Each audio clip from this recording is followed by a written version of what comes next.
with Helen Oakley. You're in for a treat. Helen is amazing.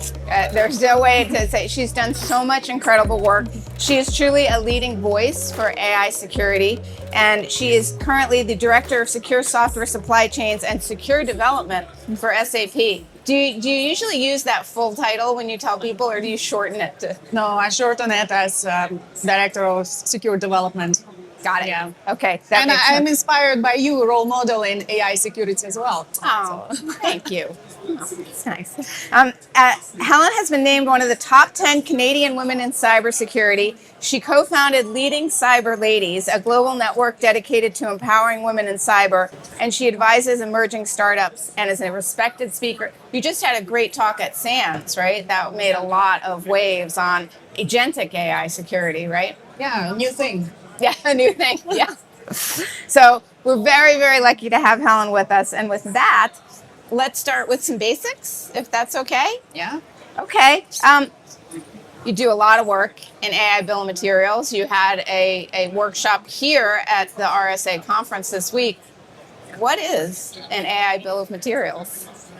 So maybe I can step back a little bit and explain briefly what is SBOM, first of all, just to make sure that everybody is on the same page. So SBOM stands for Software Bill of Materials. If you go to a store and you buy a package of cookies, right, you look at the ingredient list because you want to know if you are allergic to nuts or anything else, and whether you want to buy it or not, or maybe later in life you become allergic to something and you still want to know if those ingredients are good for you. So similar for software, we have a list of ingredients that we have in a software, open source, different libraries that we use. Actually, I don't know the latest statistics, but it's like close to 98%, maybe even more, of software containing open source. So we have to know what is in that software and if there are any vulnerabilities or any risks, we need to address them fast. Now, on top of that, we have different use cases for software bill of materials, like we have hardware bill of materials, we have cryptography bill of materials, and of course we have AI software bill of materials.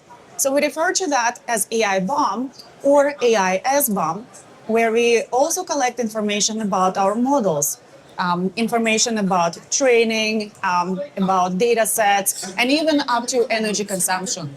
Wow, right, which is actually, it's a pretty intense issue in AI that a lot of people don't know about, because to actually do a search with AI takes about 10 times the energy that it does to do it normally. So this is going to be a big consideration going forward. And you just released an open source tool, right, for this? Could you tell people how to get that? Yeah, so the difficulty with generating AI-BOM is because it requires a lot of different metadata from different sources. So, and we maybe going to talk a little bit more how and when we should do that. Yeah. So in order to help the community and organizations, I have created this tool that actually generates AI-BOM for models on Hugging Face. So it's a third-party model, and I figured, because a lot of organizations already adopt those models and they use them, right? So it's like a GitHub for software. We have Hugging Face for AI models and data sets. So this tool is generating the AI-BOM for those models on Hugging Face. And how to get it? It's basically SBOM.etheris.ai. So let me show you. Etheris.ai, so SBOM.etheris.ai. Sorry, because it might be, and you can find it on Hugging Face Spaces. It's there. So, and actually, it's also available on CycloneDX tools. Oh, great. So when you go to CycloneDX Org Tool Center, you will find it there as well. Oh, great. Okay, so if you're already an SBOMer and you know about CycloneDX, you can get it there too. That's great. So you lead so much AI BOM the work on the Tiger team. We've done a lot of work with MLSecOps here to try and help people understand where within the life cycle to add in security. How would AI bill of materials generation, how would you see that working through the MLSecOps? Yeah, I really love the work that you do on MLSecOps. Like I learn a ton from you as well. Yeah, I think it's great, and that whole community is awesome. For AI-BOM generation, I see 3 points in a ML-SecOps cycle, right? Yeah. So the first one is when we pick in the model, when we're choosing the model. So before you adopt it in your environment, you want to know what that model is, if there are any risks. So, like the tool that I have developed, you can generate the AI-BOM for that model and see if there are any risks, because you know better than anyone, right? There are vulnerabilities in the models, in frameworks, and etc. And even in data sets. Yeah.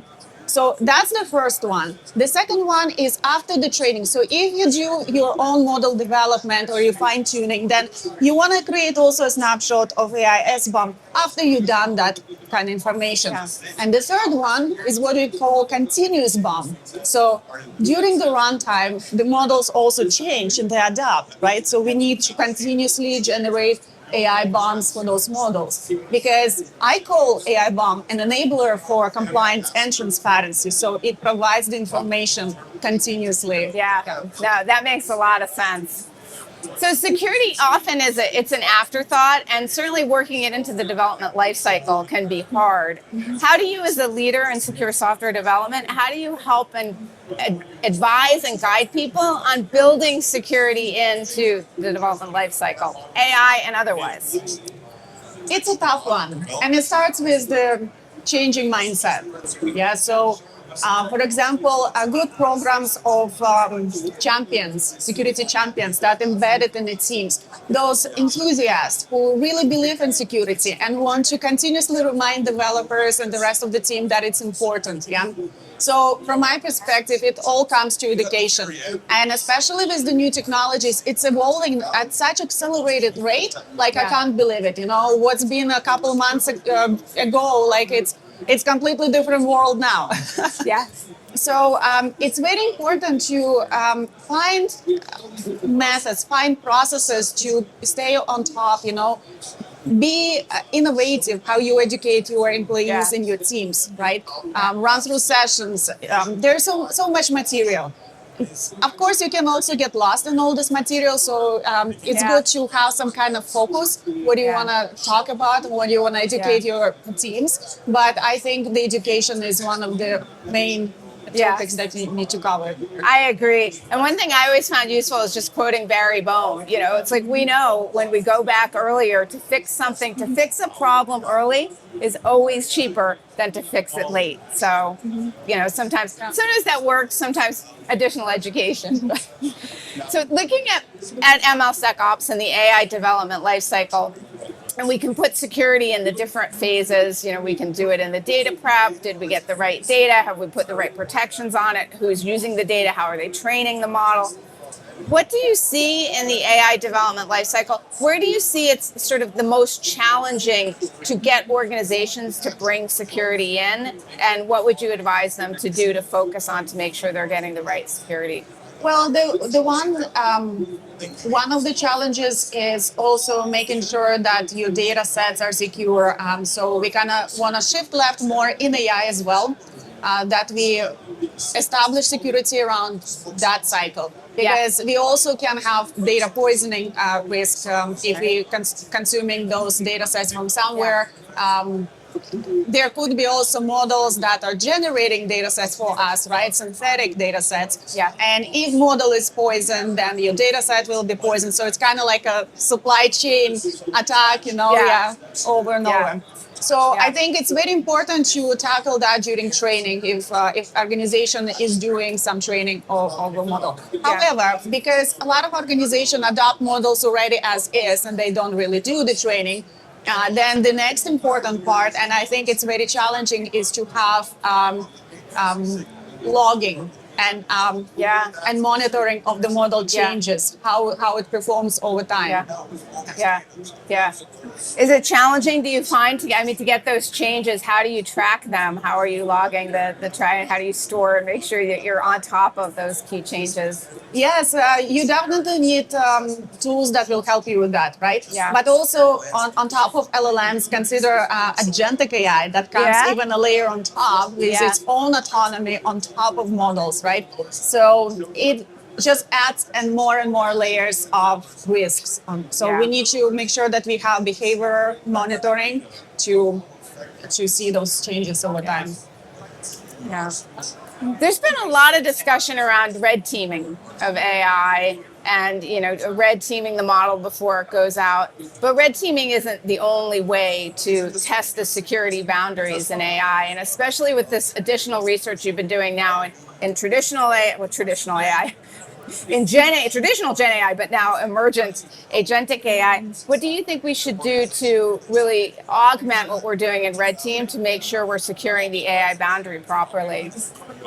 Definitely test AI with AI, right? Yes. So adapt, we as humans as well, we need to adapt how we do things. And I think it's a very good technique to use AI for that, because those models are becoming very evolved, and they can also do that testing. Of course, it brings another perspective the risks, because adversaries also using AI, right, for attacking. Yeah.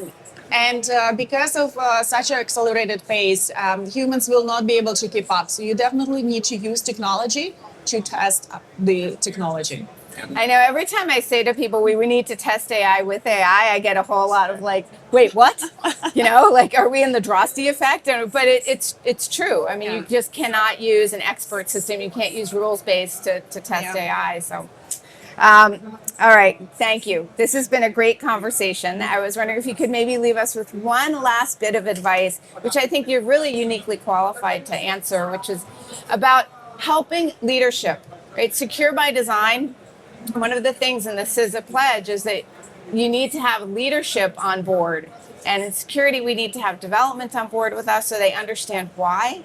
But also leadership needs to understand that when we're spending additional time or money to build security into our systems, that it's actually in the long run helpful. And sometimes leadership, they're too busy to hear that. How do you sort of get through the noise, and really any tips or tricks on how to get through the noise and help people with their secure by design and secure by design AI journey as they sell it up the chain?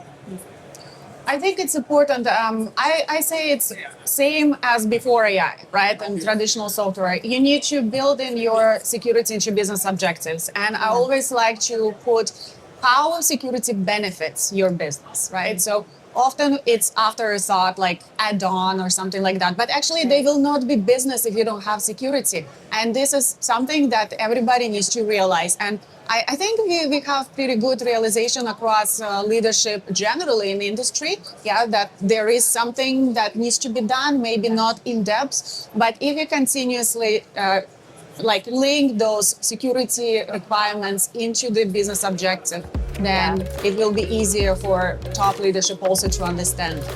I love that. Thank you. Thank you so much, Helen, for taking the time to have this conversation. Thank you for having me here. Of course. So fun. Thank you.